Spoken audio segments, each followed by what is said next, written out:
presentamos 24 horas Central. ¿Qué tal? ¿Cómo están? Buenas noches, bienvenidas, bienvenidos a las noticias. Así como lo vamos a ver, debieron correr los pasajeros de un bus por los disparos que realizó una banda. Esto ocurrió en Estación Central. Balas que hirieron a quienes buscaban venganza, pero también alcanzaron mortalmente a un padre que volvía de vacaciones con sus dos hijos. Crimen que se suma al que conmociona Ovalle, donde un joven fue asesinado a disparos junto a su hija también, de solo 6 años. No importaba hacia dónde, lo primordial era correr. Disparos a solo metros del terminal de buses en Estación Central. Pasajeros desesperados buscando refugio, sin embargo, uno murió en el lugar. Llegó una persona y empezó a disparar a diestra y a siniestra. Y a debido de estos disparos que hizo, le llegó un balazo a mi hijo que le causó la muerte. Rodrigo Tapia llegaba de las 7 Tazas con sus hijos de 13 y 14 años. Viajaban en un bus que no contaba con permiso para trabajar en el terminal, por eso los dejó a unos metros. Fue ahí cuando un grupo de personas comenzó a disparar.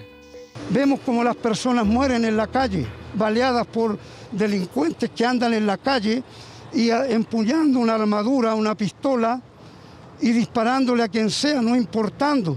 Siempre veía personas, gente que le mataban a su familia. Y hoy me tocó a mí.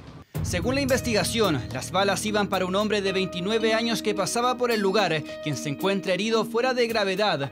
Registra antecedentes por receptación, hurto, robo, porte de arma y conducir bajo los efectos del alcohol. Sí, según entendemos nosotros que esto pasó abajo del bus, cuando las personas ya se estaban bajando de su trayecto. Según entendemos, la persona a la cual estaba dirigido el ataque y que hoy día se encuentra lesionado, una persona a la cual era una persona en la cual era el ajuste de cuentas en definitiva, y la otra persona era un pasajero que dentro del bus pirata. Venganza entre bandas rivales que deja otra vez a una víctima inocente y a 5 niños sin su padre.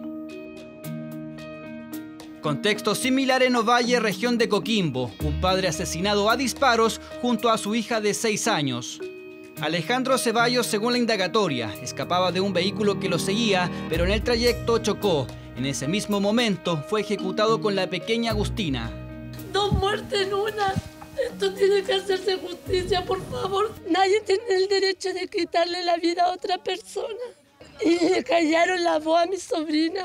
La persona fallecida tiene antecedentes. Tiene un antecedente por consumo de droga, 2 por receptación y 3 por tráfico de droga. Todo se trataría justamente de un conflicto por drogas, crimen que impacta en Ovalle por el nivel de violencia incluso contra una pequeña. La delincuencia no está ganando, porque y ahora imagínate afuera de tu casa, que pasa esta cuestión, que no tengan piedad, no tengan valores, no tengan sentimiento por una niña, ¿cachai? Que lleguen y disparen. El tipo no tuvo compasión y le disparó a la niña a sangre fría. Un niño de 6 años inocente, ¿por qué agarrarlos con ellos? ¿Por qué llevar su vida así?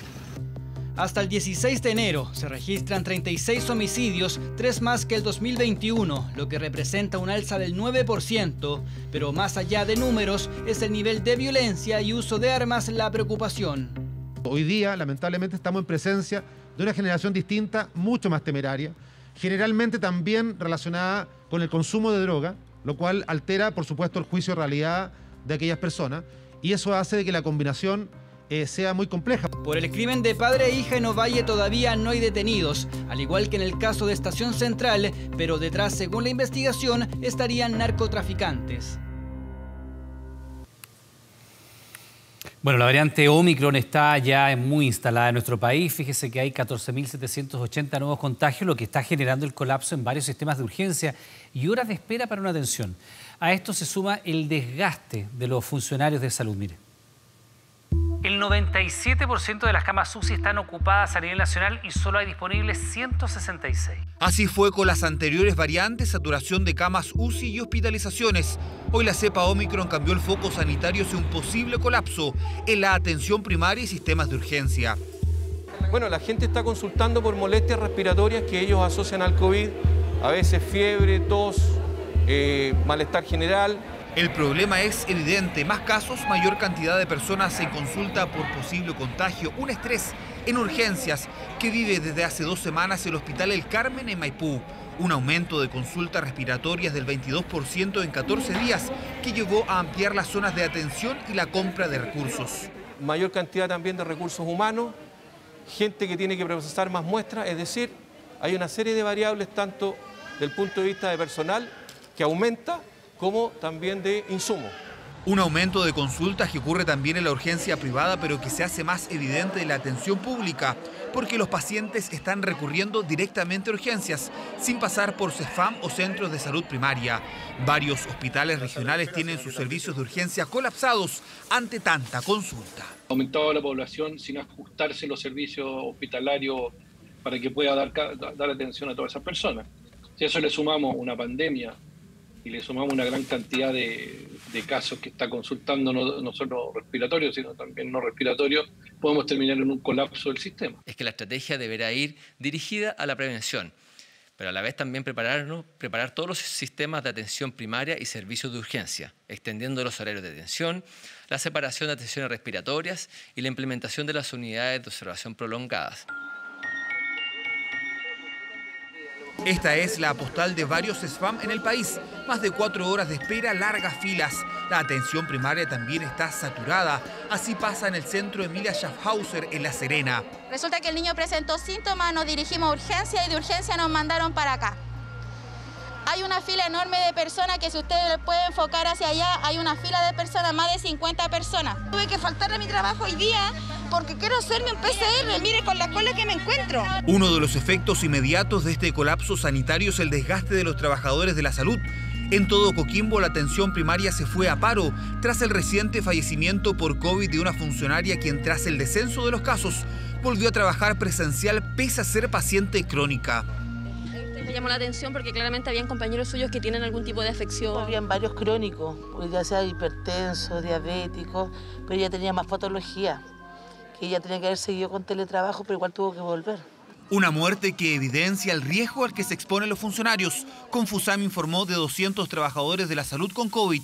Por eso el gobierno adelantó la 4ª dosis para el personal médico y se informó de la vacunación de refuerzo desde el 31 de enero para las personas que residen en establecimientos de larga estadía para adultos mayores. También se anunció la compra de 2 millones de dosis de la vacuna Moderna que llegaría en 3 envíos durante los próximos meses. Desde el punto de vista del gobierno siempre hemos querido estar en los primeros lugares en la lucha contra el COVID y por eso hemos hecho todos los esfuerzos para que Chile esté distinguido a nivel mundial como uno de los países que mejor ha enfrentado esta pandemia.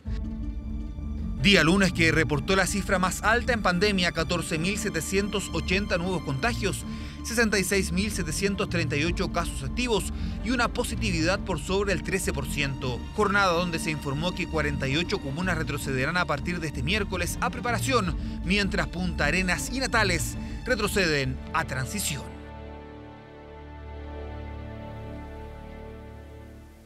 Bueno, preocupación en nuestro país, pero ¿algo de esperanza en Europa? ¿Podríamos estar cerca del fin de la pandemia? Es el debate que se ha abierto tras unas esperanzadoras declaraciones del jefe de la OMS precisamente para Europa. Sin embargo, desde ese mismo organismo hacen una advertencia. ¿De qué se trata? Presta atención.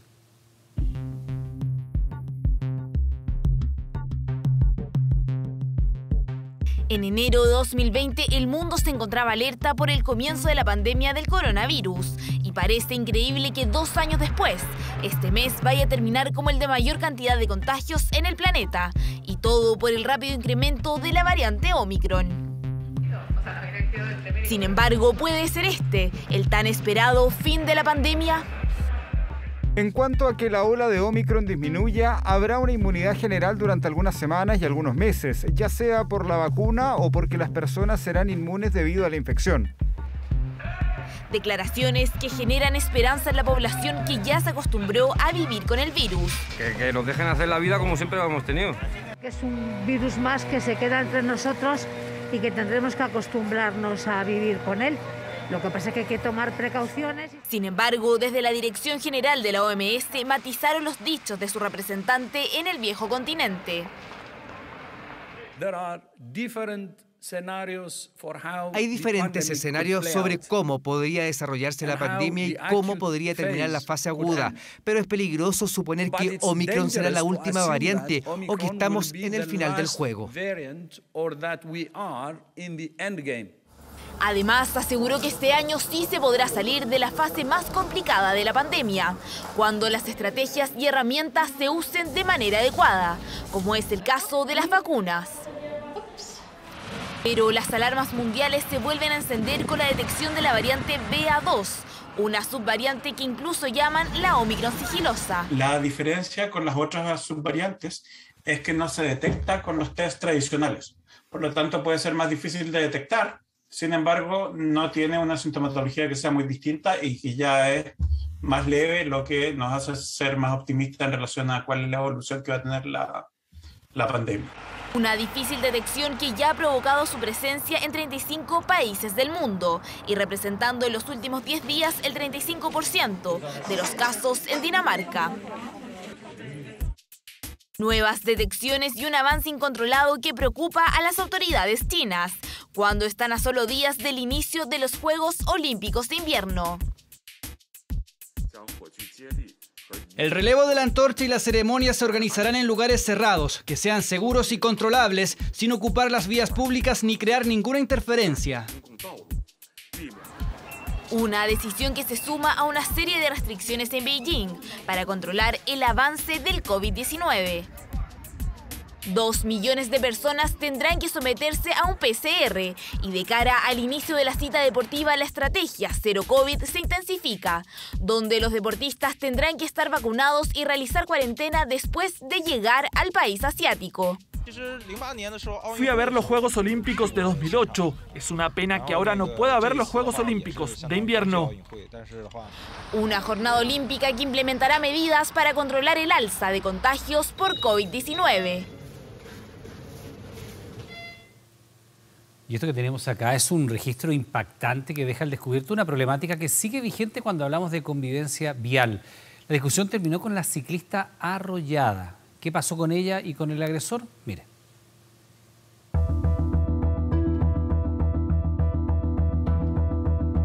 Imágenes impactantes dejó un nuevo conflicto vial en la comuna de Santiago. Una mujer es arrollada por un vehículo a plena luz del día. Yo pensé que la habían matado porque pasó sobre, yo vi que pasó encima de ella. Y después ya verla así como caminando hacia donde había pasado todo. Lo más impresionante porque era alguien que conocía, pues. Entonces fue así como súper choqueante. Yo donde vivo, súper piola. Y es que claro, Rodrigo, sin siquiera imaginarlo, se convirtió en testigo de este atropello que tuvo como víctima a su amiga y que ocurrió a eso de las 8:30 de la tarde del pasado domingo en las intersecciones de las avenidas Ricardo Camin con Presidente Balmaceda. Fue más que nada porque le habían pegado con la puerta del auto a su hijo que tiene como 12 años. Iban los dos en bicicleta y ahí creo que fue el conflicto. Lo vi saliendo rajado, como que aceleró de una, como no dio tampoco tiempo a nada. Incidente que se habría iniciado a raíz de una mala maniobra del conductor del vehículo, pero que no sería un caso aislado en este sector. Uno siempre ve conflictos con los ciclistas y los autos. Sí, tenía otro problema. No respetan, te escupen. No respetan los automóviles. Llegan y se tiran al lado de uno. De repente son muy imprudentes y aparecen de repente en realidad, po. La convivencia vial y el incremento de ciclistas ha generado gran preocupación. Desde diversas agrupaciones afirman que esto se ha convertido en algo cotidiano y se sienten abandonados por la ley. Como las autoridades no han hecho nada y esto ya se transformó como algo recurrente y sigue pasando, entonces al final los automóviles saben que si atropellan a alguien salen impunes. Hay un abandono del Estado de educación vial muy grande. Actualmente existe una iniciativa popular en la Convención Constitucional que busca modificar la actual ley de tránsito para así garantizar la movilidad segura. Valentina tiene lesiones leves y se encuentra afortunadamente fuera de riesgo vital, mientras que el conductor logró ser localizado. Gracias a la oportuna acción de Carabineros, se logra establecer la ubicación y la pronta detención del autor de los hechos, poniendo tanto al imputado como los antecedentes a disposición del Ministerio Público. Actualmente el conductor se encuentra formalizado por daños y lesiones y con prohibición de acercarse a la víctima. Después de una extensa jornada, el Senado aprobó la creación de la pensión garantizada universal. De esta forma, el proyecto está a un paso de convertirse en ley y esto podría ocurrir el próximo miércoles. Si se cumple lo esperado, atención porque los primeros pagos van a comenzar a llegar en febrero. Temprano comenzó la discusión en un día que iba a ser clave para la pensión garantizada universal. Estamos hoy día terminando un proceso en términos de dar un paso bien significativo en el aumento de las pensiones en Chile. La voluntad está para aprobarlo hoy, el deseo, la voluntad, las ganas, la disposición. Y mientras la Comisión de Hacienda revisaba los últimos detalles del proyecto y su financiamiento desde la moneda, hacían un llamado directo. No veo ninguna razón para seguir demorando esta pensión garantizada universal. Y el financiamiento está absolutamente asegurado por los próximos 50 años. Y ese fue uno de los temas que entrampó la discusión por varias semanas y que incluso hizo peligrar la aprobación de la iniciativa durante enero. Los senadores en la Comisión de Hacienda desecharon el impuesto a los súper ricos y lo reemplazaron por un gravamen a los bienes de lujo. Ahora los dueños de helicópteros, aviones, yates y autos de alta gama tendrán que pagar un tributo anual. Finalmente, y por la tarde, el Senado se pronunció. Voto a favor. Aprobado, presidente. Muy contento, votamos a favor. Los senadores dieron luz verde al proyecto que crea una pensión garantizada universal de 185.000 pesos para todos los mayores de 65 años que pertenezcan al 90% más vulnerable de la población. Reemplazará por completo a la pensión básica solidaria y sustituirá en parte al aporte previsional solidario. Por ejemplo, una persona que tiene una pensión de 100.000 pesos y hasta ahora recibe un complemento solidario de 142.000, obtiene una pensión de 242.000. Con la PGU se elevará el monto aportado a 185.000 y por lo tanto la jubilación final llegará a 285.000. ¿Es suficiente? La respuesta es un contundente no. Pero sin embargo es un paso gigantesco en materia de pensiones. Es una buena noticia, es un gran primer avance. Es posible ponernos de acuerdo. Es posible darle buenas noticias a nuestros adultos mayores. Y en el caso de las personas que tengan una pensión autofinanciada por retiro programado o renta vitalicia y reciban un monto inferior a 630.000 pesos, obtendrán íntegramente los 185.000 de la nueva PGU como complemento. Es un proyecto que se mejoró en el Senado, se amplió la cobertura para el mundo de la invalidez, se logró que fuera más automático. Se ha llegado a un acuerdo, eso va a permitir que más de 2 millones de chilenos y chilenas de mayores de 65 años sean activos o pensionados, tengan algún tipo de beneficio. La pensión garantizada universal está a solo un paso de convertirse en ley. Si el próximo miércoles la Cámara de Diputados ratifica su apoyo, el texto será despachado y los primeros pagos del nuevo beneficio se comenzarán a realizar a partir de la tercera semana de febrero.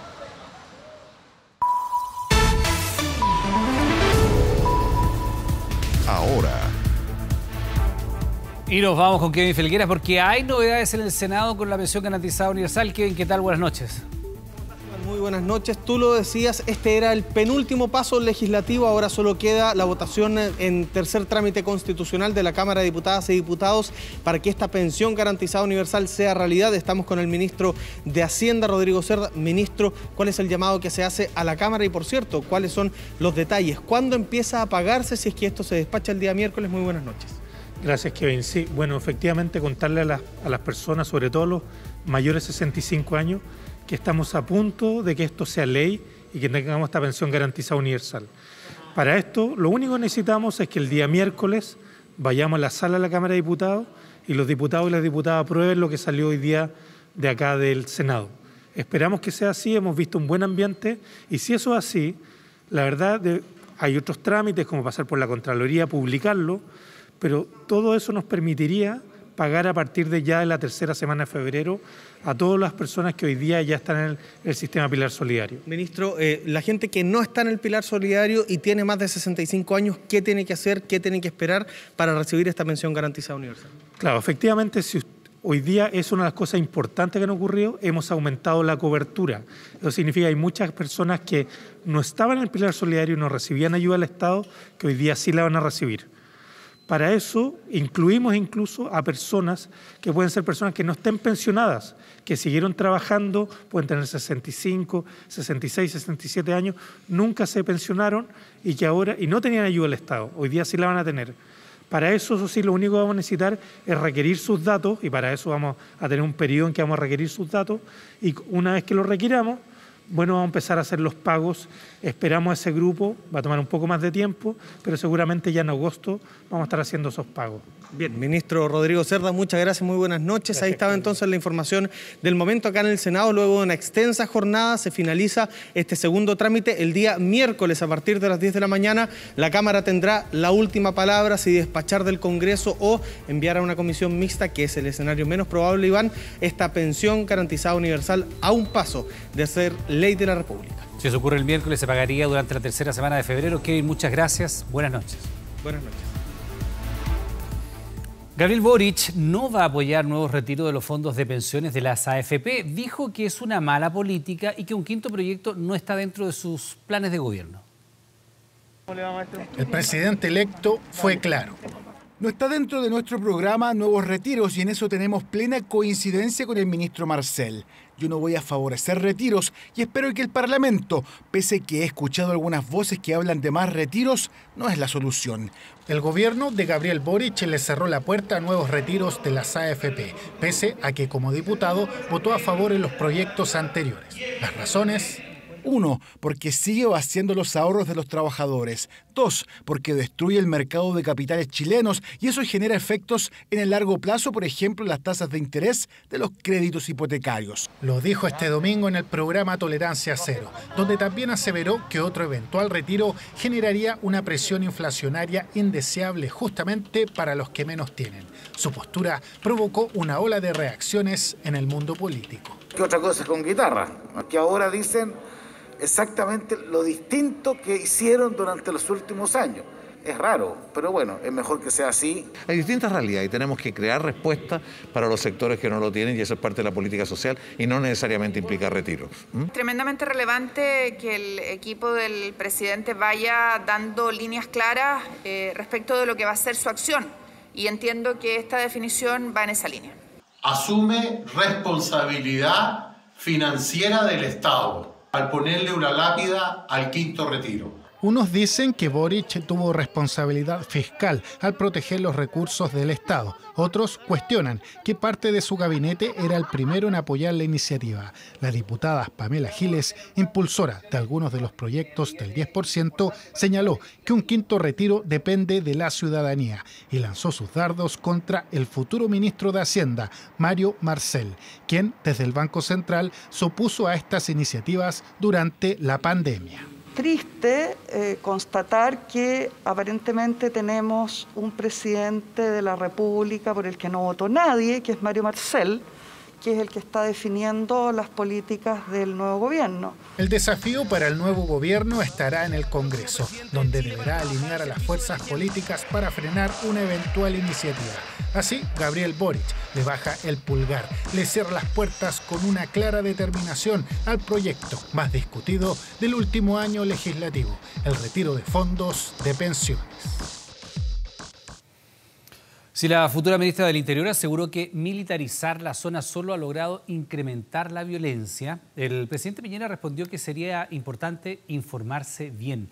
El estado de excepción que rige en la macrozona sur provocó esta polémica entre el gobierno entrante y el saliente. ¿Qué es esto? Agua de Florida, que es para la buena energía, para su periodo. ¿Qué se toma? No, es para protección. Pero ¿cómo, ¿qué hago? ¿Me la tiro en la cara? Agua de Florida para las buenas energías recibió el presidente electo. Importante para el trabajo que se avecina y que tendrá tareas clave como el manejo del conflicto en la macrozona sur.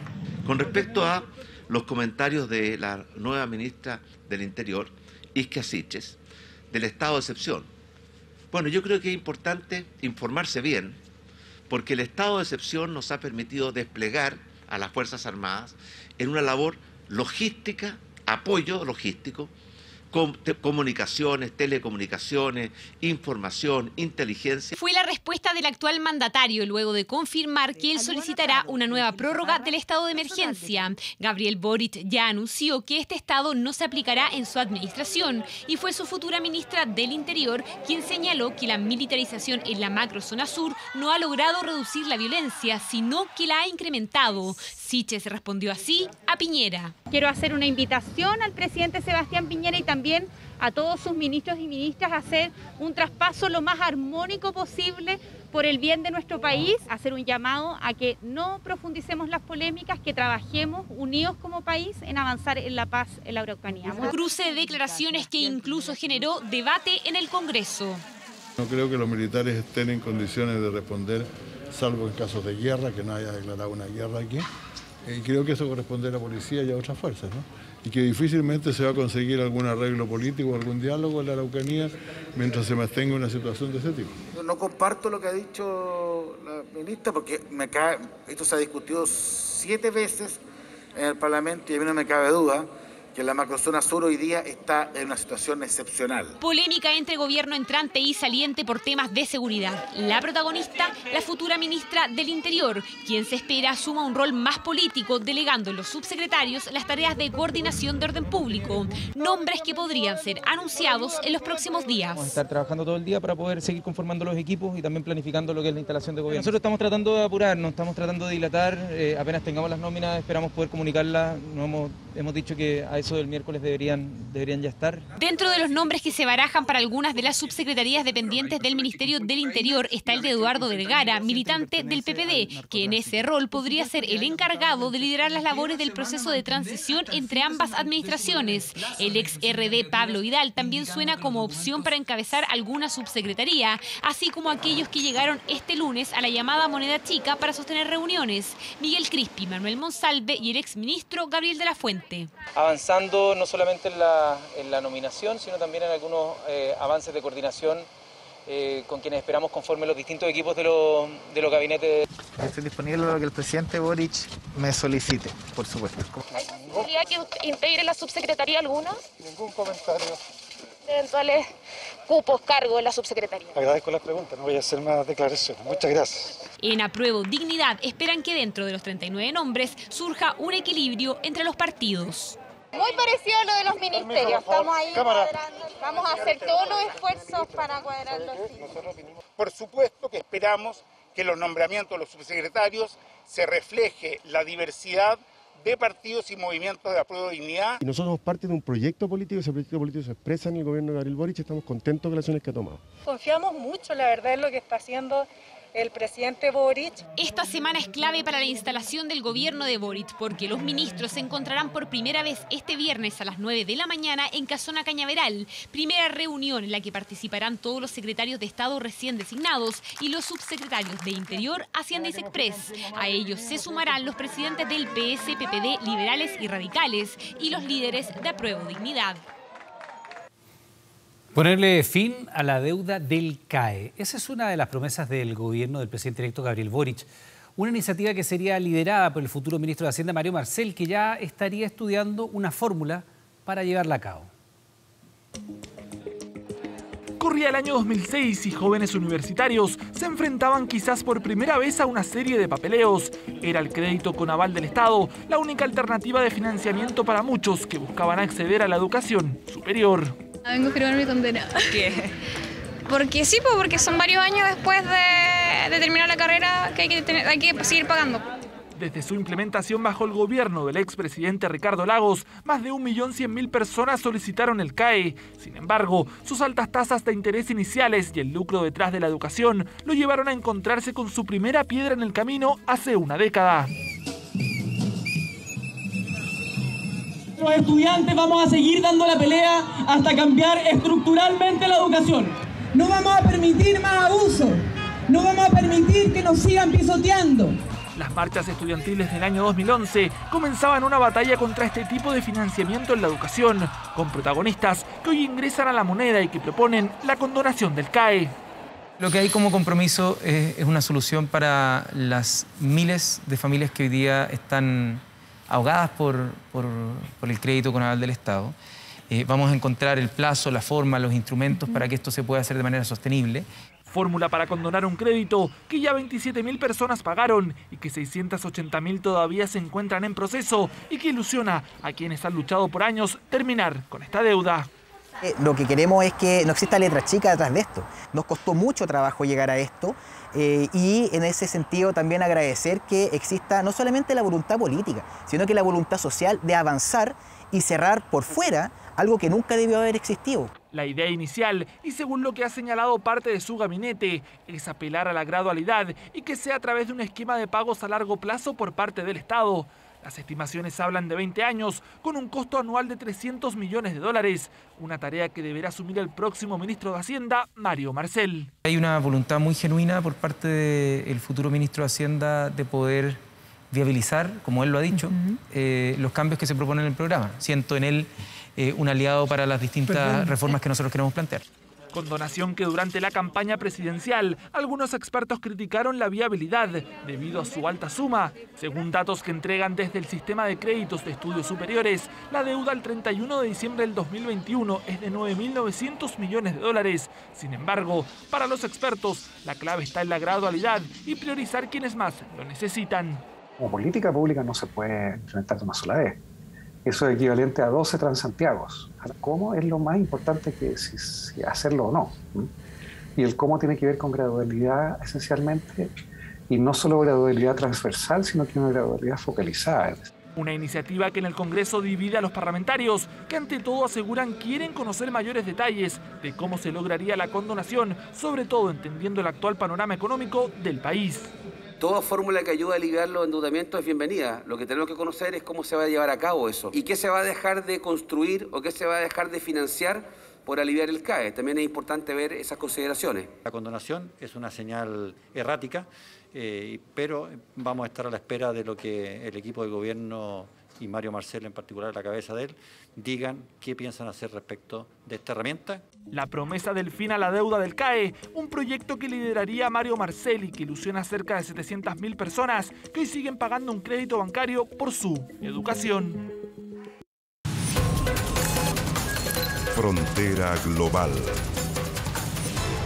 Bueno, se lo hemos estado comentando, ¿no? Estados Unidos puso en alerta a 8.500 soldados en medio de la tensión que se está viviendo por el despliegue de Rusia en la frontera con Ucrania y ordenó además la salida de los diplomáticos no esenciales desde Kiev. Estamos con Andrea Aguilar para que nos cuente y nos explique un poquito lo que está pasando. Andrea, primero que nada, te saludo nuevamente. Quizás viendo el mapa se entiende mejor lo que ocurre ahí, ¿no? Así es, Iván, ¿cómo estás? Muy buenas noches. Veamos de inmediato nuestro mapa para ubicar y que ustedes se ubiquen también en su casa.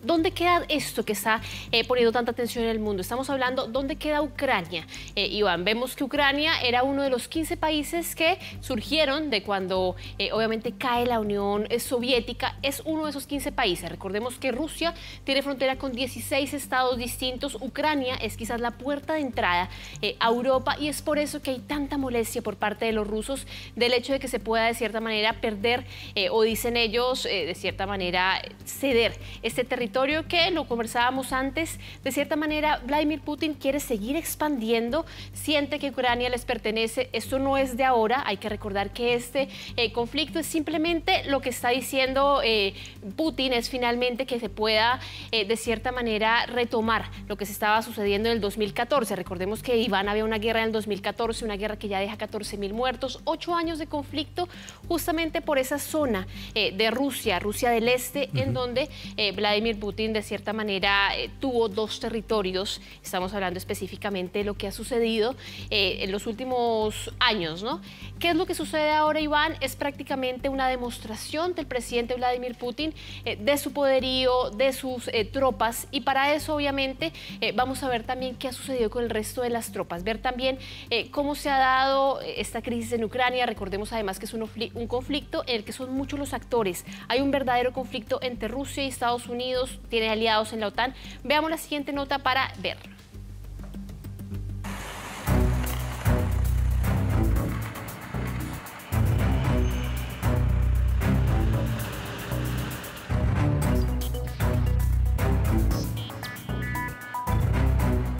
Las imágenes que llegan desde la frontera oeste de Rusia han provocado que Estados Unidos dé la orden de evacuar a sus ciudadanos de inmediato de Ucrania. Es un proceso que el Departamento de Estado realiza regularmente con una variedad de países en los que tenemos preocupaciones de seguridad. Con esto dejamos muy claro a los ciudadanos estadounidenses que nuestra recomendación es salir de Ucrania ahora. Un movimiento que incluso para las potencias europeas y para el gobierno ucraniano eleva de forma innecesaria la ya tremenda tensión con Rusia y le suma dramatismo a la escalada militar en la frontera. Respetamos el derecho de los estados extranjeros a brindar seguridad a sus misiones diplomáticas. Sin embargo, consideramos que este movimiento de Estados Unidos es prematuro e indica una cautela excesiva. De hecho, no hay cambios significativos en términos de seguridad en Ucrania. Pero el inusual despliegue de fuerzas rusas en sus fronteras con Ucrania y Bielorrusia mantiene a los líderes occidentales conteniendo el aliento y movilizando sus recursos en la zona. Un nuevo paquete de asistencia financiera de emergencia de 1.200 millones de euros para ayudar a Ucrania a enfrentar sus necesidades financieras en el conflicto. Para expertos como el periodista estadounidense John Lee Anderson, quien estuvo en la península anexionada de Crimea durante el conflicto en 2014, la actual escalada bélica obedece al interés del presidente Vladimir Putin de exhibir el poderío militar de Rusia y su anhelo de control sobre las antiguas repúblicas soviéticas. Sea que haya una invasión con las consecuencias que eso podría darse, o sea que no lo hay, Putin es el que tira los naipes sobre la mesa. Pero aunque no lo haga, ha establecido un precedente. Él está armando algo que hace que todo el resto del mundo reaccione a él. Pero desde Rusia el argumento para este despliegue sin precedentes es evitar que la OTAN siga expandiéndose y arrinconando a su país. Como respuesta, Estados Unidos ya puso en alerta máxima a 8.500 soldados para un posible despliegue en la zona. En los 30 años en los cuales la OTAN ha estado expandiendo sus fronteras hacia el este, que han creado un sentimiento creciente en Rusia de que esa situación estaba llegando a un límite, que sus fronteras corrían ya peligro. La OTAN justifica el envío de miles de soldados y de armamento para proteger a Ucrania de una posible invasión de Rusia, un escenario que resulta al menos factible para varios de los integrantes de esta alianza. La OTAN es una alianza defensiva que no amenaza a Rusia ni a ningún otro país, pero siempre haremos lo que sea necesario para proteger y defender a todos nuestros aliados, y agradezco a ellos que estén dando un paso al frente. La tensión en la frontera de Rusia con Ucrania ha desatado una lluvia de cumbres y videollamadas entre los líderes occidentales que no se detendrán durante esta semana y en las que se espera que se encuentre una forma de rebajar la tensión que mantiene en vilo a la comunidad internacional. Y hemos hablado mucho, Iván, de cómo ve la comunidad internacional este conflicto, pero veamos también en este mapa cómo ven los propios ucranianos lo que está sucediendo en su país. Veamos que hay una presencia de Rusia marcada, sobre todo en lo que es el este de Ucrania. Estamos viendo la región de Lugansk, de Donetsk, de Crimea, que de hecho fueron las que se anexionó en el 2014 Vladimir Putin a través de un conflicto muy sangriento. Esta población tiene el ruso como su principal idioma, se consideran más rusos que ucranianos y eso se va disminuyendo, digamos, un poco en la mitad, prácticamente el 30% tiene algo de relación con Rusia y prácticamente la parte más occidental, si se quiere, de Ucrania son los que son más Unión Europea, claro, quienes tienen mucha más sensibilidad por lo que está sucediendo y también recordemos que tuvieron un papel fundamental en lo que fue el cambio de gobierno, justamente en lo que sucedió en Ucrania en el 2014. Veamos ahora también en este mapa cómo se han desplegado las tropas de Rusia y tiene que ver Iván, cerca de 102.000, es lo que al menos habla la comunidad internacional o la comunidad occidental. Los líderes que habría esta presencia rusa, que es muy desigual, hay que decirlo en esos términos, Iván, frente a la posición militar que podría tener Ucrania, que recordemos está siendo apoyado por todas las potencias occidentales, les están enviando armamentos, hay un despliegue también importante militar y ahí vamos a ver prácticamente cuál es esa diferencia tan marcada. Soldados en Ucrania, cerca de 1.100.000. Rusia tiene casi 3 millones de soldados y al menos 1 millón para desplegar inmediatamente. Sí, son fuerzas no comparables. Exactamente. Y Ucrania tiene apenas disponible cerca de 210.000, incluso con la ayuda de la comunidad europea y para poderlo desplegar al menos de forma inmediata. Recordemos que hay activos 200.000, en reserva hay 900.000. Rusia, como les mencionaba, cerca de 900.000 y en reserva tiene 2 millones de soldados. Si hablamos ahora de aeronaves de ataque, la comparación es prácticamente... Perdón, disculpa, es que estaba pensando en lo que ocurrió en la península de Crimea, que se decidió mucho con ataques aéreos. Ahí hay una diferencia que es insoslayable. O sea, es 15 veces más grande la fuerza aérea de Rusia. Claro, y aparte de eso, Iván, recordar que esta no es la Ucrania que teníamos en el 2014, que era casi soviética. Peleaban con una serie de uniformes viejos. Esta es una Ucrania mucho mejor armada a través de las potencias occidentales, que ya han dicho que le van a respaldar. Hay una cantidad de dinero en juego, y lo ha dicho hoy la presidenta de la Comisión Europea, Ursula von der Leyen, al decir que hay 1.800 millones de euros para justamente poder ayudar a Ucrania a que suceda esto con, de cierta manera, el financiamiento que va a tener Ucrania de cara a lo que podría ser una evidente crisis económica, de cara a lo que también va a ser este conflicto que se pueda desarrollar entonces en las próximas semanas, muy pendientes de lo que va a suceder con la comunidad internacional y con toda esta serie de cumbres y de encuentros que se están ya fraguando entre el presidente Joe Biden y los diferentes líderes europeos para ver cómo rebajan las tensiones y vuelven de cierta manera a calmar los ánimos en esta región de Europa. Sí, ojalá que estos números queden solamente en la estadística y no sean puestos a prueba. Andrea, muchas gracias. Buenas noches. Que estén bien, buenas noches. Cambiamos de tema, algo jocoso y llamativo. Bueno, así fue el momento que protagonizó el senador Iván Moreira cuando se discutía si al Congreso se le debe permitir el acceso a personas no vacunadas. El parlamentario habló del test de antígenos al que deben recurrir los parlamentarios. El problema es que no aludió a cualquier test, desatando las carcajadas de sus pares. Mire, mejor escuche. Aquí hay ciertas normas que ni siquiera los señores senadores y senadoras cumplen. Aquí hay un instructivo que habla que a lo menos cada 15 días tenemos que hacer un antígeno prostático, un antígeno...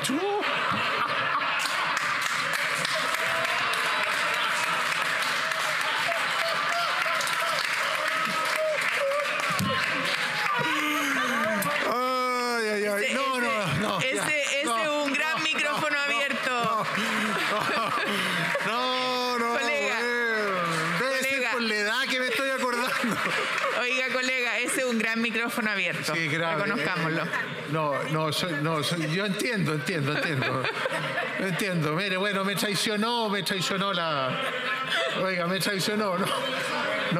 Pero, oye, no rasguemos vestidura de verdad, pero aquí, de verdad, hay senadoras y senadores que no se hacen el antígeno.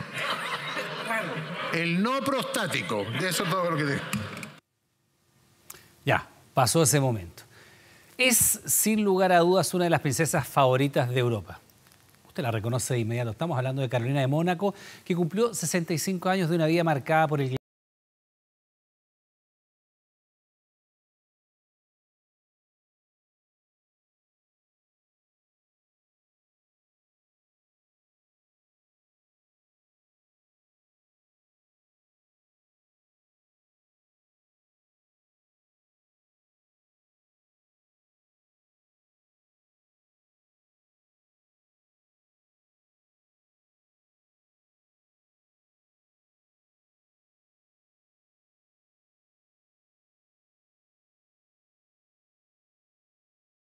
Y que no le gusta que las cosas se salgan de regla según lo que ella estima que debe ser. La mayor de los 3 hijos del príncipe Raniero de Mónaco y de la famosa estrella de Hollywood Grace Kelly, es quizás la cara más conocida de su familia. A los 21 años se rebeló contra sus padres y se casó con Philippe Junot, un empresario francés 17 años mayor que ella y denominado como el rey de las discotecas. La relación no duró mucho. Fue un matrimonio que duró 2 años, él era un cazafortuna, ella lo pasó más o menos mal, y después cuando hay un hombre que aparece en su vida que es muy importante, que es, y que de alguna manera habla también de la parte glamorosa de Carolina de Mónaco, ese hombre es Karl Lagerfeld. Su amistad con el famoso y ya fallecido diseñador de modas alemán encumbró a Carolina a lo más alto del glamour y la sofisticación, quien también tuvo una mediática relación con el tenista argentino Guillermo Vilas.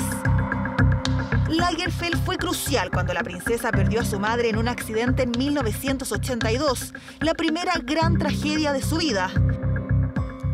Para ayudarla a salir de su depresión, el diseñador le presentó a quien sería su gran amor, el empresario y deportista italiano Stefano Casiraghi. Un matrimonio de película que marcó los años más felices de su vida, pero que tuvo un fatídico final. En 1990, Casiraghi murió tan solo de 30 años en un accidente en una carrera de lanchas.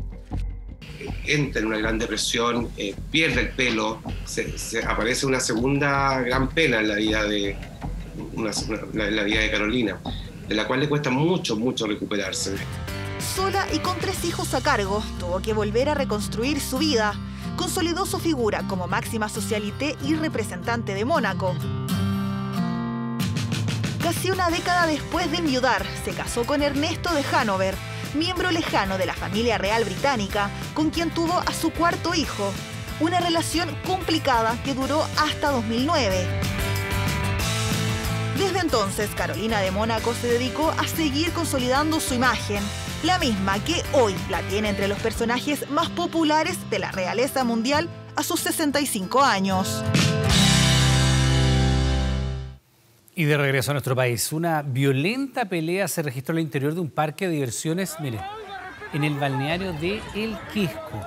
Mientras decenas de familias hacían fila para ingresar a los juegos, se desencadenó una verdadera batalla campal que dejó varios lesionados. El hecho ocurrió en solo segundos y es simplemente indescriptible.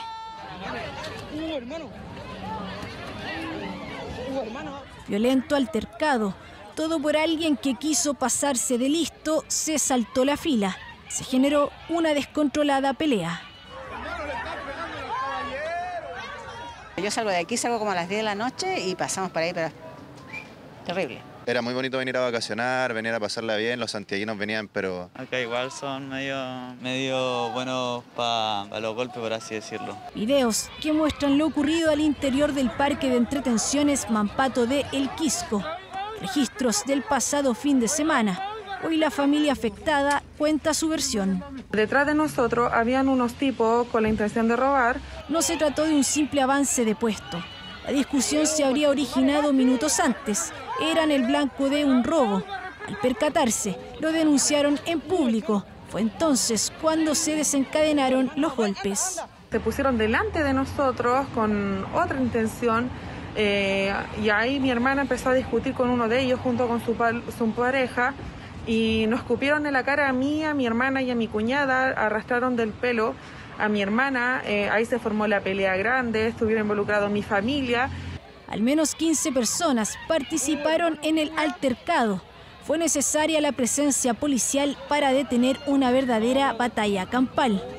Desde el parque de entretenciones señalaron, a través de un comunicado, que se activó un protocolo de seguridad que incluyó el cierre de la entretención y del recinto, la evaluación de quienes resultaron con lesiones, además de contactar a carabineros y ambulancia, lamentando profundamente lo ocurrido. Todas las personas nos decían que estos delincuentes nos estaban esperando afuera para vengarse. Mi primo se fue a atender a la clínica católica. Le dijeron que tiene 3 huesos quebrados en el tobillo y un hueso quebrado debajo de la rodilla. El parque de atracciones está ubicado frente a la playa principal de la comuna. Son cientos las personas que, aprovechando la época estival, llegan hasta sus instalaciones para disfrutar de sus juegos y pasar tiempo en familia. Agresiones como la ocurrida el pasado fin de semana acentúa la necesidad de incrementar seguridad ante la llegada masiva de veraneantes, se ven sobrepasados. Se salió de las manos, falta de fiscalización. Nosotros veíamos también ellos cuántos guardias tienen y siempre lo dijimos, van a tener la capacidad si llega a pasar algo, quedó demostrado. Aquí una familia salió dañada. Violento altercado, un registro impresionante y que muestra minutos de angustia para una familia que espera nunca más pasar por una situación similar.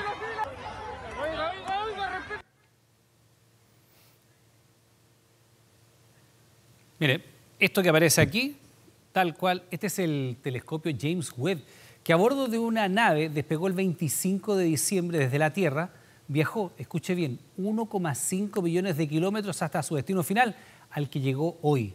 ¿Cuánto costó? Más o menos 10.000 millones de dólares. Su espejo tiene 6,5 metros de ancho, pesa 6.200 kilos y tiene una vida útil de al menos 10 años. ¿Cuál es su importancia para el avance de la exploración astronómica? Lo vemos en el siguiente informe. Un largo viaje que por fin llegó a destino. Hablamos de la travesía realizada por el James Webb, el mayor telescopio construido en la historia, que ya se encuentra a 1.5 millón de kilómetros de la Tierra, donde permanecerá durante los próximos años. Luego de su esperado lanzamiento el 25 de diciembre pasado y tras el despliegue de sus espejos, James Webb está listo para comenzar su proceso de alineamiento, que durará 5 meses y que le permitirá transmitir sus primeras imágenes.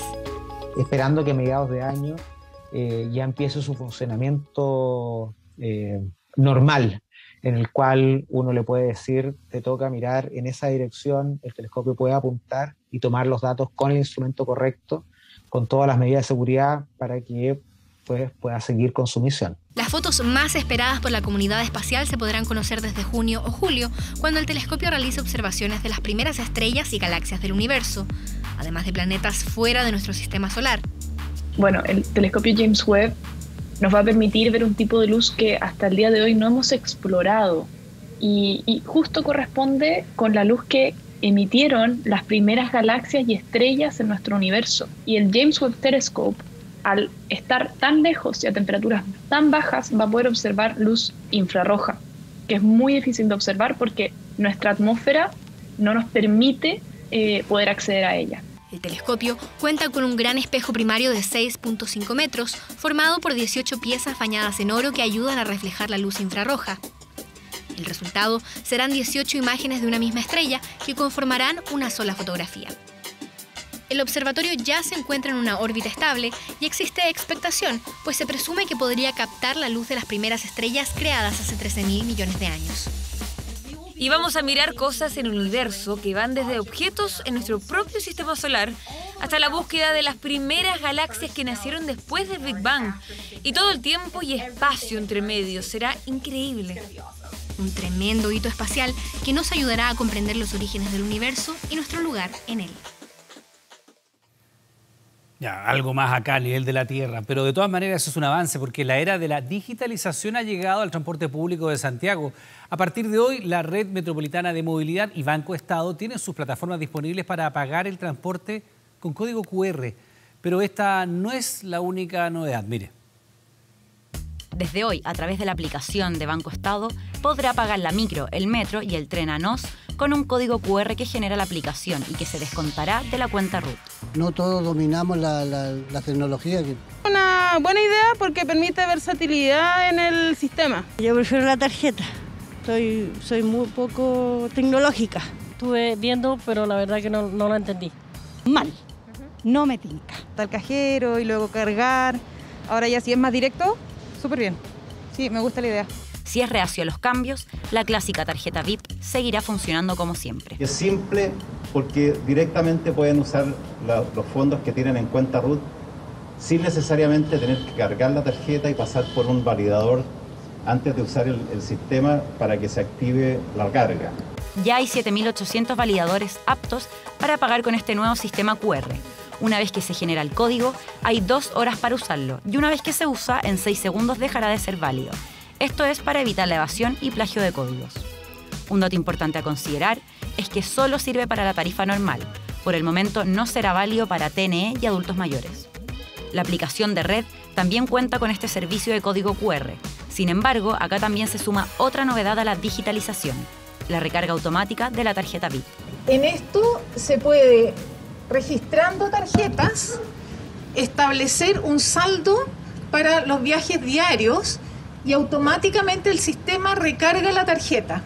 Este nuevo sistema de recarga puede ser una gran ayuda dentro del hogar. La persona que cuente con alguna tarjeta bancaria puede programar la carga automática de hasta 5 tarjetas VIP.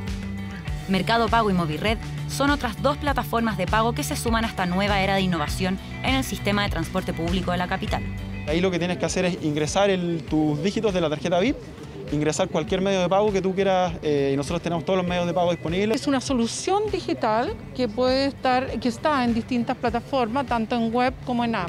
Esto aún está en marcha blanca, en donde se están evaluando los pros y contras.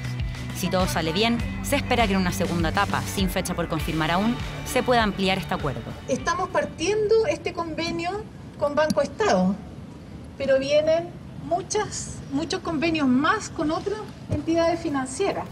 Un agregado aún más novedoso es que con Banco Estado podrá ver los viajes realizados en la aplicación, además de ver lo que ha gastado en pasajes.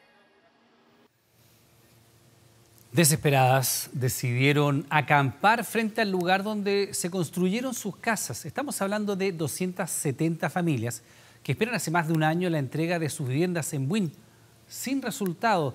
El municipio argumenta que la empresa no cuenta con la recepción municipal por diversos incumplimientos, como por ejemplo las obras de mitigación.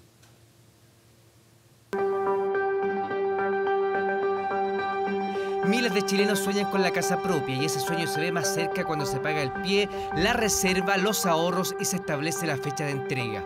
Todo eso hicieron estos vecinos del sector Bajos de Mate de Buin. Sus casas debieron ser entregadas a principios de 2021. Estamos en una espera de la entrega de este proyecto desde los primeros meses del 2021, era la fecha que estaba comprometida de parte de la inmobiliaria. Estamos acampando aquí literalmente desde el viernes, ya decidimos tomarnos de alguna manera la idea de ir a vivir a nuestras casas. Hace varios días bajo el sol y en carpas se instalaron afuera de las que son sus casas. 274 viviendas que la inmobiliaria metropolitana no les ha entregado y las respuestas, según dicen, son difusas. Aquí estamos para que nos den respuesta a algo porque yo necesito habitar la casa que tengo reservada. Porque no tengo a dónde irme. Que están hechas, están ahí y no poder estar en ellas. Pero el tema no es simple, la empresa no cuenta con la recepción municipal y suma varias faltas en las obras, según detalla el municipio. Porque se intervino un canal que cruza o que está dentro del proyecto inmobiliario, construyeron debajo de un cable de alta tensión en algún momento. Todas esas observaciones se han hecho ver en la instancia y en la institución o entidades que correspondan. Hoy día, para dar la recepción definitiva, lo que tiene que hacer la empresa es cumplir las observaciones que tiene. Mientras los vecinos continúan con sus protestas, el alcalde subrogante entrega dos datos cruciales. Solo a principios de este año la constructora pidió la recepción y dicha inmobiliaria de nombre Metropolitana no es la primera vez que tiene inconvenientes. En la primera etapa igual se generaron problemas, se generaron inconvenientes en cuanto también a la recepción. Promete hacer una cosa y hace otra. Es una gestión, digamos, que no es muy buena, no es muy buena. Ya en diciembre, en un momento se nos informa a nosotros y nos dicen, bueno, esto probablemente va a estar listo en enero, febrero o el mismo diciembre, así que postúlenle a los niños a los colegios en Buin porque van a estar viviendo en sus casas. Muchos dejaron sus arriendos y matricularon a sus hijos en colegios de Buin, esperanzados en que les entregarían sus casas. Esta empresa fue mediáticamente conocida en 2013 con una casa que se hundía en Maipú. Desde hace 2 años el inmueble se hunde día a día. La casa también se abrió más o menos como este agujero, en la orilla de la casa. Se presentó la constructora metropolitana y no me dieron ni una solución. Yo tengo conocimiento de que ha tenido problemas en otras comunas. Por ejemplo, una de ellas en Colina, de las que recuerdo, y este tipo de problemas siempre se está repitiendo, es un patrón que existe hoy día. Otro problema es que tampoco se han cancelado los dineros de los terrenos donde se alzan estos proyectos, que son bien nacional de uso público, por lo que el municipio entabló una acción en tribunales. La constructora metropolitana no quiso referirse a esta denuncia y los vecinos continúan a la espera. Nosotros tenemos pagados los pies de las casas porque nosotros teníamos que tener el pie pagado en septiembre del 2020 y se pagaron. Tenemos pagada la reserva. Los terrenos en Buin hoy son altamente apetecidos. Estas casas no son viviendas sociales. Ellos se endeudaron para el pie y el crédito hipotecario. Claro que 80 de estas casas son del proyecto de integración social para quienes tenían subsidio del Serviu. Al corto plazo no se ve solución y estas familias continúan viendo desde lejos sus casas ya construidas, pero que aún no pueden habitar. Qué impotencia, ¿no? Bueno, aprovechamos de recordarle que a partir de las 22 horas, Televisión Nacional de Chile está autorizada para transmitir programas para mayores de 18 años. Bueno, por estos días la ciudad de Pucón se transforma en un centro de atracción para los amantes del deporte de aventura. Cientos de turistas se introducen a la inmensidad del bosque nativo, también se cuelgan en paracaídas, miren, entretenido, sobre todo en el lago Villarrica. Todo esto en medio de una temporada que sigue marcada por las altas temperaturas.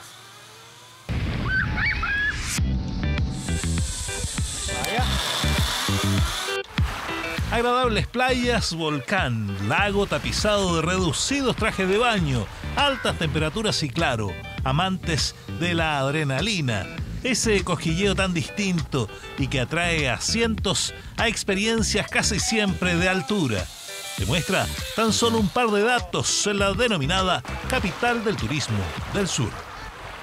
¡Dale, vamos! A solo 10 minutos del centro de Pucón encontramos bosque aventura, velocidad y una oportunidad imperdible de cruzar de lado a lado el río Trancura. Pero aquí también hay experiencias de altura para los más pequeños. Te atienden bien y que se ve muy bueno. Y es recomendable para la familia. Gracias a este como mosquetón, uno no se lo tiene que desenganchar. Va unido todo el rato a la plataforma. Oye, ¿y se pasa bien, entretenido? Súper entretenido. Tranquilo.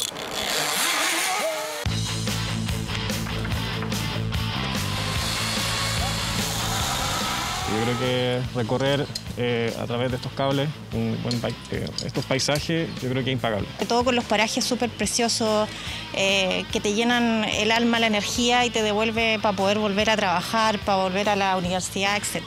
Esto está inserto en una isla que es formada por un brazo del río Trancura, ¿ya? Se divide el río y se forma esta pequeña isla, es donde tenemos nuestras actividades. Zarpe perfecto desde la poza de Pucón, ideal para vivir la sensación más extrema de muchos visitantes que llegan al sur de vacaciones. Familias completas bien amarradas al paracaídas disfrutan de esta fascinante postal, lejos la más envidiable que muchos quisieran tener de este verano. Porque era más familiar, mi sobrino que es pequeño podía volar, entonces era mejor para todos. Siento un poco de vértigo, pero está bien, se me va a pasar en un ratito. Estábamos chatos ya, encerrados en la casa, trabajando y hacía falta un arranque. No los voy a acompañar en el aire, pero sí aquí en la lancha. Pero poco le duró, demasiado tentadora la invitación para quedarse ausente. Los submarinos de la Alemania ponen una persona arriba en el paracaídas para mirar dónde está el flete. Esa es la historia de parasailing, el primer parasailing de gente. Es la vista fascinante que se tiene a 200 metros sobre el nivel del lago, lo más parecido a un ave migratoria del sur. Solo tienen que venir a disfrutar de esta maravilla. Es increíble la sensación de libertad que se vive aquí en Villarrica, sobre el lago Villarrica. Tenemos 5 salidas al día. Empezamos a las 11, a la 1, a las 3, a las 5 y a las 7 de la tarde la última. Y hay que reservar con anticipación, ¿no? Sí, les recomendamos a todos que reserven ojalá 1 o 2 días antes. Ya lo saben, para no quedarse sin venir al sur del país, porque aventura y refrescantes vuelos prometen revivir la temporada que aún tiene algunos días de enero y todo febrero, para que usted los pueda disfrutar.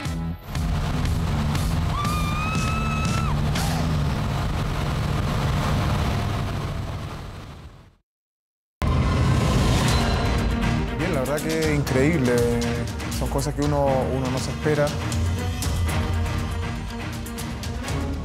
La selección chilena llegó anoche a las 2 de la mañana a Calama. La gente soportaba el frío con guaguas, saludando a los seleccionados.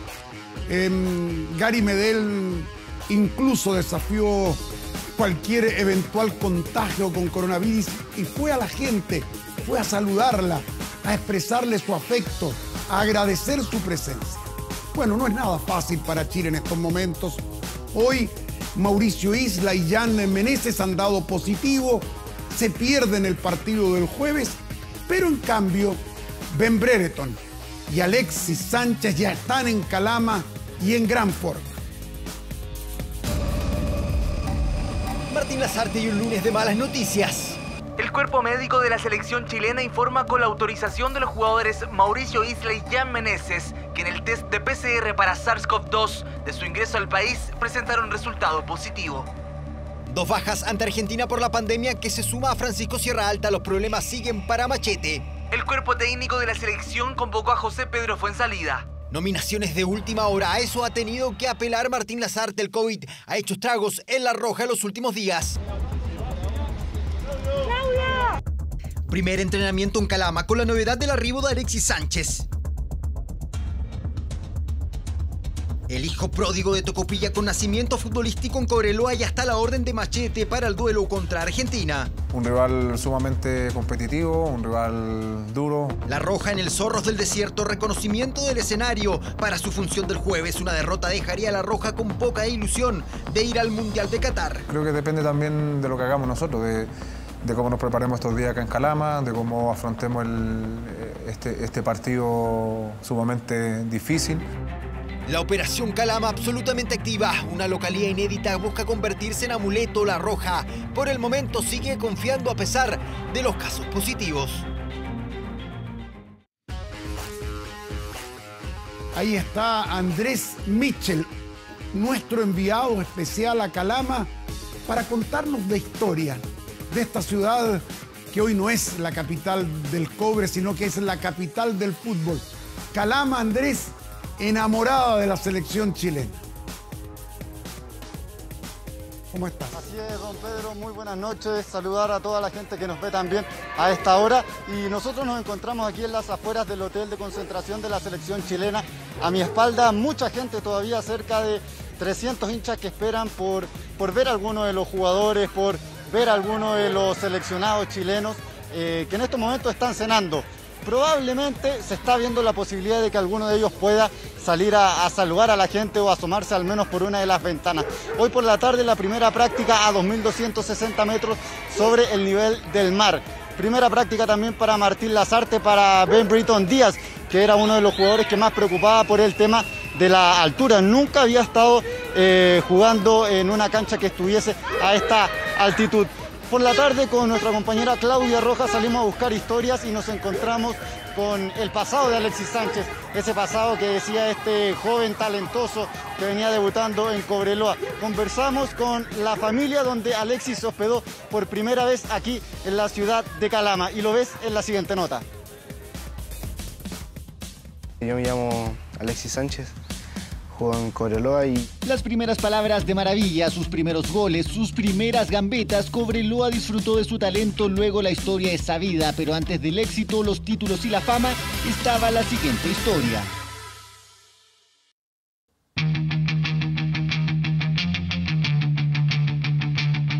En la Villa Camacmayú de Calama se ubica la casa de la familia Astorga Tapia, todos fanáticos de Cobreloa. Acá en este hogar, el 7 inició su carrera profesional.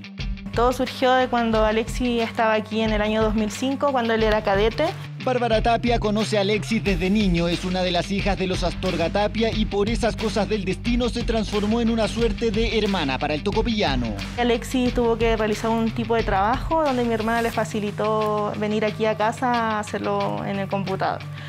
Y de ahí se fue dando el tema de la confianza, de Alexis quedarse aquí y ahí empezamos a unir lazos. Lazos que se mantienen hasta hoy, mensajes de WhatsApp, videollamadas o visitas. El afecto se mantiene, así como sigue vivo el recuerdo de cómo Sánchez comenzaba a gambetear. Aquí Alexis, bueno, teníamos un computador de escritorio, como ya muchos lo saben, y ahí Alexis practicaba sus jugadas que iba a hacer los partidos, el sábado, domingo que tocaba jugar aquí en Calama. Y nos gritaba de la cancha, tío, véame esta jugada porque esta voy a hacer el sábado, el domingo que tocaba. Y así los goles y regates pasaron de un computador al mundo y fue en esta cancha donde Alexis comenzó a dejar rivales en el camino.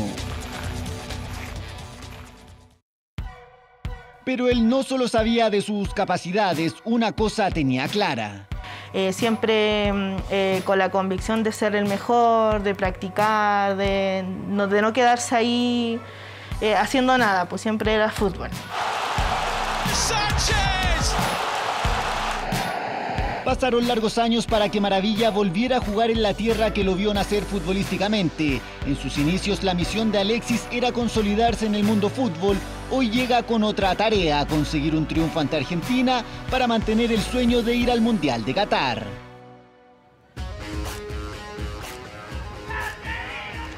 Ahí está entonces la historia de este Alexis Sánchez que vuelve a la ciudad que lo vio nacer futbolísticamente. Vamos a seguir nosotros comentando y vamos a estar muy atentos a toda la actualidad de la selección chilena que mañana vuelve a entrenar en el Estadio Zorros del Desierto, don Pedro. No nos perdemos detalle, Andrés. Un gusto verte y saludarte. Seguimos contigo en cualquier momento. Y nosotros vamos a seguir con otra historia, porque hemos visto el pasado calameño de Alexis, donde deslumbró a los 16 años, y ahora ya por los 30, Gary Medel, donde va, cautiva. También se ha identificado con esa gente del norte, con esa gente de Calama. Madrugada en Calama y un pitbull que arribaba. Lo primero fue saludar. El hincha calameño expectante con celular prendido a algún futbolista se podía acercar. Claro, ¿quién otro? Gary Medel hizo explotar a la marea roja en Calama. Los más niños son los más asombrados. Miren la cara de este pequeño hincha. ¿Cuántas semanas soñando, esperando este momento? Nunca olvidará esos minutos que pudo estar a centímetros de uno de sus ídolos. Sí, esperé mucho.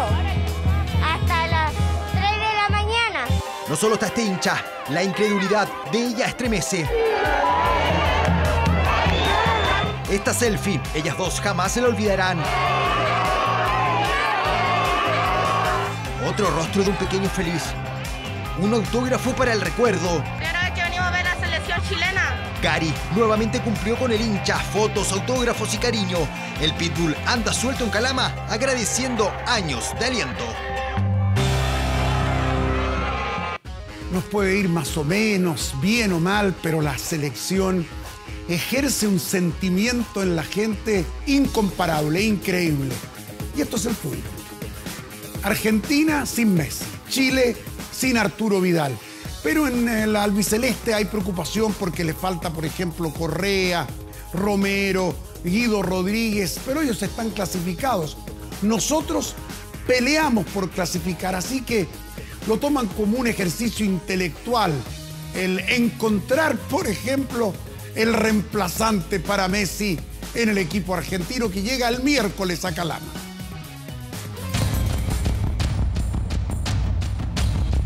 Messi no será convocado a la selección argentina. ¿La selección tendrá crocancia sin Messi? No está el capitán, no está Leo Messi. Una selección acostumbrada a la presencia de Lionel Messi en cancha.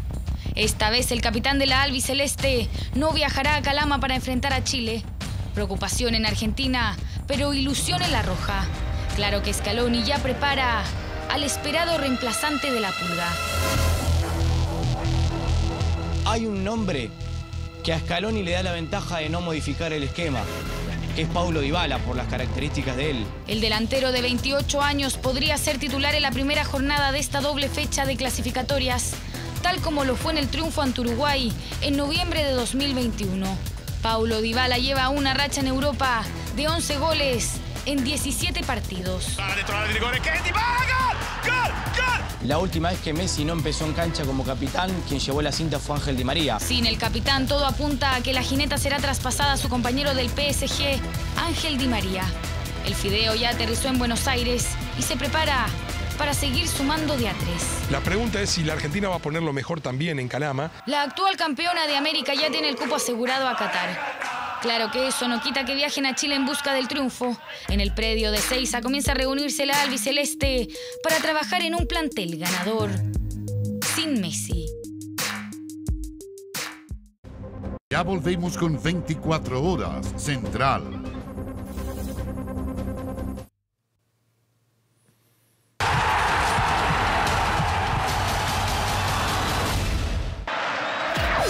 Volvió el fútbol. Colo-Colo campeón del primer torneo del año de la Supercopa.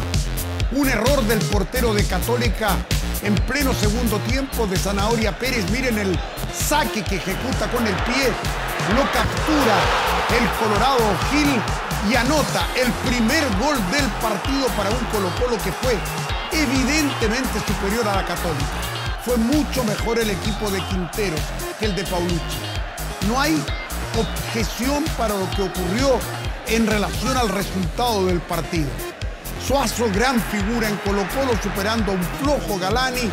Aparece el chico Villanueva que le pega como los dioses a la pelota y anota el 2-0 para provocar el estruendo, el abrazo, la euforia en este retorno del fútbol. Lamentablemente, estas son las imágenes centrales, las que nos gusta ver a nosotros. Los goles, las buenas jugadas, los errores futbolísticos, las polémicas. Sin embargo, junto a todo esto, en esta jornada de ayer en Concepción, volvió también la delincuencia, volvió también el ambiente enrarecido, producto de aquellos que van a la cancha solamente a hacer daño. Fíjense ustedes que la Gobernación del Biobío y la Municipalidad de Concepción estudian la posibilidad de presentar requerimientos en los tribunales, incluso querellarse en contra de la NFP, que es el ente organizador de este espectáculo. Saltaron los cristales que tiene de protección entre la galería y la cancha y están en esa zona que quedó como neutra, que en estos momentos está lamentablemente convertida en zona de batalla. Una batalla campal, enfrentamientos en las tribunas cuando el partido estaba en juego. La triste imagen que dejó la Supercopa entre Colo-Colo y Universidad Católica. Esos tipos que acaban de lanzar el cartel de publicidad están en la cancha.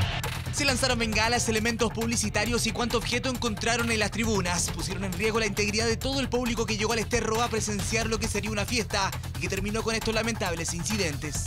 Se ha hecho como una costumbre y realmente eso no son hinchas de fútbol. Los hinchas somos nosotros, los que pagamos, venimos a ver fútbol, deporte. Les llegaron en cosas a los ojos, a los pequeños, por la explosión que hubo de arriba. Tuve que saltar la reja para poder estar con él. Igual es preocupante.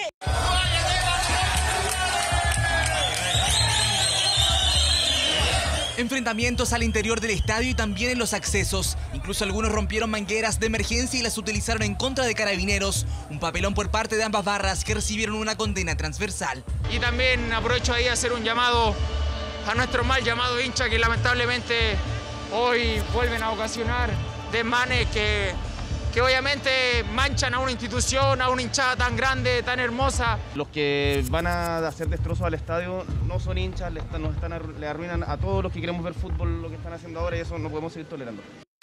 La NFP solo se refirió a los hechos a través de un mensaje en Twitter, mientras que Universidad Católica emitió un comunicado condenando los actos de violencia. Es fundamental investigar y dar con la identidad de los responsables de estos actos de total violencia. En total, Carabineros de Concepción detuvo 22 personas involucradas en los hechos. Las cuales van a ser todas puestas a disposición del Ministerio Público con la finalidad de que se realicen las investigaciones pertinentes. Si tendrán un castigo ejemplar o volverán a pisar un estadio estará por verse. Otro hecho de violencia en el fútbol que se suma a la larga lista de los últimos años.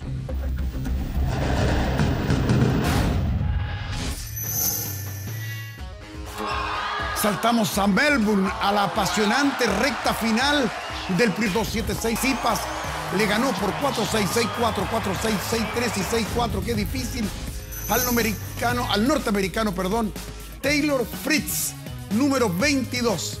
Ahora viene la ronda de los 8 mejores. Hay un dato importante. Un país que ha clasificado 2 tenistas para la ronda de 8 mejores. Es Italia, con Berrettini y Sinner. Gran momento del tenis italiano.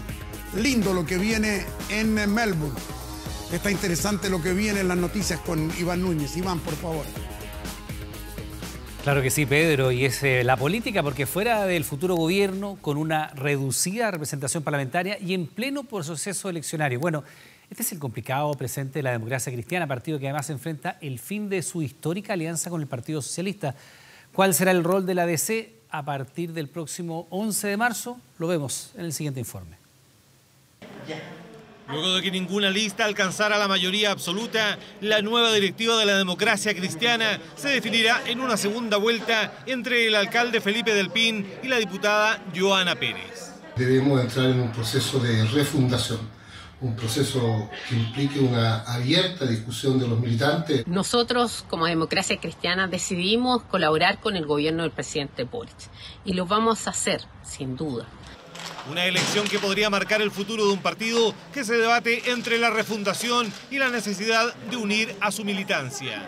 En lo inmediato, la DC se encuentra fuera del futuro gobierno. Respetamos absolutamente la opinión que tomaron de respaldar la candidatura en segunda vuelta sin condiciones, eso en su momento lo agradecimos, pero también de definirse ellos como lo hicieron, de que no querían formar parte del gobierno.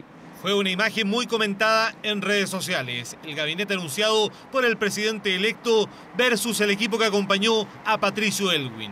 En 1990, la Democracia Cristiana fue el partido mayoritario y se inscribió con 9 ministerios. Pero ahora, tras el quinto lugar obtenido por su abanderada presidencial, Jasna Proboste, y no ser parte del denominado bloque socialista democrático, no tendrá ningún militante de sus filas, ni siquiera a nivel de las subsecretarías.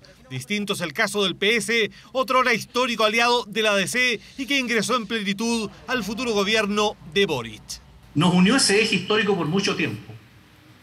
Y sin embargo, la forma en que el Partido Socialista entró a este gobierno, sin decirnos nada, sin habernos tomado un cafecito, alguna explicación, haberle dado no un funeral de la manera tan informal que se hizo. Yo creo que ellos quedaron en deuda con esto. Las fisuras entre el socialismo y la democracia cristiana se produjeron más bien en el segundo gobierno de la presidenta Bachelet. Ahí tuvimos problemas y esa desafortunada frase de no haber leído el programa, yo creo que de un modo u otro mostró una ruptura. En la elección parlamentaria de 1989, la ADC se alzó como un partido hegemónico dentro de la concertación al conquistar nada menos que 38 diputados y 13 senadores. Luego comenzó un marcado declive electoral que finalizó con la magra cosecha de 8 diputados y 2 senadores en el último proceso eleccionario. A nivel presidencial, solo suma fracasos desde 1999. Desde Andrés Saldívar a Jasna Proboste, la ADC nunca logró imponer ninguna de sus cartas a la moneda. La curva de la ADC ha ido cayendo y por lo tanto augura, podríamos decir, un resultado similar al que han tenido los partidos de este tipo, demócrata cristiano en América Latina, ¿no? Todos han desaparecido. Entonces, el rol que la democracia cristiana podrá tener en este gobierno, en este nuevo ciclo, será muy marginal. Sin embargo, y a pesar de su fuerte caída electoral, la ADC todavía puede jugar un papel relevante en el Congreso. Queremos apoyar al gobierno del presidente Boric y así trabajamos por él, votamos por él y estamos disponibles, digamos, para colaborar en los cambios que Chile necesita. Pero esto no significa un cheque en blanco.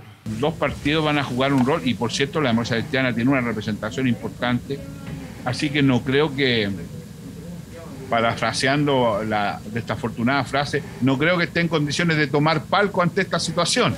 ¿Será la ADC el partido bisagra durante el próximo gobierno de Gabriel Boric? Una pregunta por ahora con final abierto. Todo dependerá de la próxima directiva y del rol que jugará el partido en el Congreso. Bien, pues ya estamos de regreso en las noticias para contarles que en el proceso de votación en general de normas en la Convención Constitucional, este lunes la Comisión de Sistemas de Justicia estableció los criterios para una justicia con enfoque de género, interculturalidad y la creación de juzgados comunitarios. Los convencionales aprobaron en general 20 de las 24 propuestas ingresadas por los constituyentes.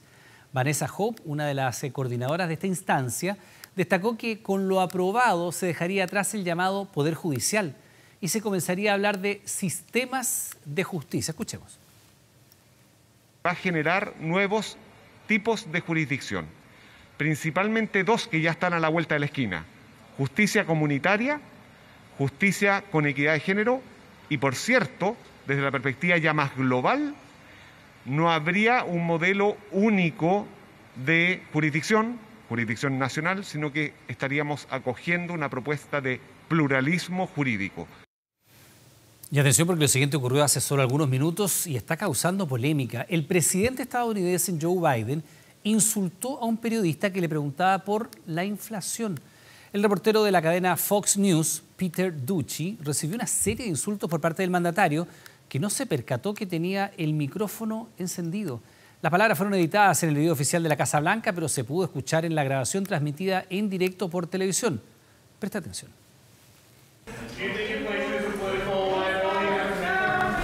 That's a great asset. More inflation. What a stupid son of a bitch.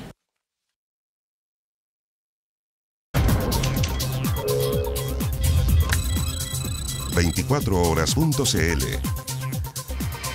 Atención y a prepararse en la zona centro-sur del país para los próximos días porque la Dirección Meteorológica de Chile emitió un aviso por un evento de altas temperaturas que van a comenzar este lunes. Ya comenzaron. Y que se extiende entre las regiones de Valparaíso y el Biobío. Conoce las temperaturas por zonas ingresando a nuestro portal 24horas.cl.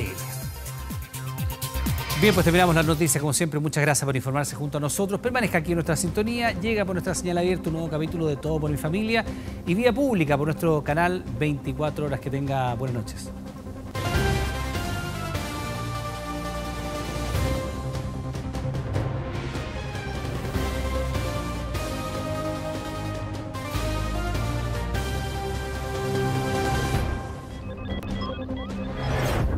Con el auspicio de Claro Empresas, Pisos y Pinturas, Autopia.cl, Lucafé y Viví la Vita y Nueva Cuenta Santander Próspera. Hemos presentado 24 horas Central.